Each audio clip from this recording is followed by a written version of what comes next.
जादुई पेंसिल। छोटे से गांव सुंदरपुर में एक लड़का रहता था जिसका नाम मोहन था। वह बहुत गरीब था, लेकिन उसके सपने बड़े थे।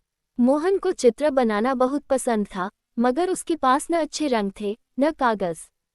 वह मिट्टी और कोयले से ही चित्र बना लेता था। एक दिन जब वह जंगल में लकड़ियां बीन रहा था, तो उसे एक अजीब सी चमकती हुई पेंसिल मिली। वह पेंसिल साधारण नहीं थी। जैसे ही मोहन ने उससे कुछ लिखा, वह सच हो गया। पहले तो उसे यकीन नहीं हुआ, लेकिन जब उसने एक आम का चित्र बनाया और वह असली आम में बदल गया, तो वह खुशी से उछल पड़ा।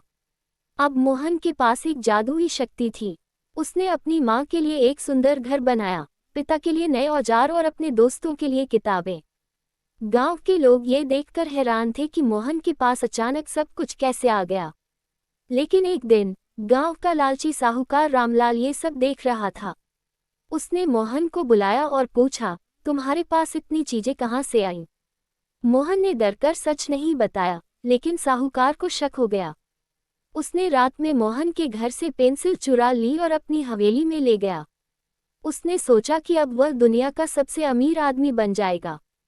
लेकिन जैसे ही उसने सोने की मोहरें बनाने के लिए पेंसिल चलाई, वे सारे सिक्के धूल में बदल गए। रामलाल को बहुत गुस्सा आया। उसने और चीजें बनाने की कोशिश की, मगर सब कुछ गलत होता चला गया। वह डर गया और पेंसिल मोहन को वापस देने चला गया।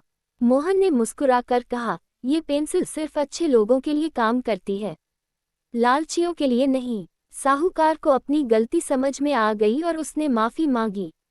इसके बाद मोहन ने पेंसिल का इस्तेमाल गांव की भलाई के लिए किया। उसने खेतों के लिए पानी बनाया, स्कूल के लिए किताबें और सभी के लिए खुशियां। धीरे धीरे सुंदरपुर सच में सुंदर बन गया।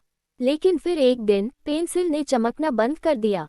मोहन समझ गया कि अब इसे और चमत्कार नहीं करना है, मगर उसे कोई दुख नहीं हुआ, क्योंकि उसने सीख लिया था कि असली जादू मेहनत और अच्छाई में होता है। और इस तरह मोहन बिना जादुई पेंसिल के भी अपने सपने पूरे करता गया और गांव का सबसे महान कलाकार बन गया।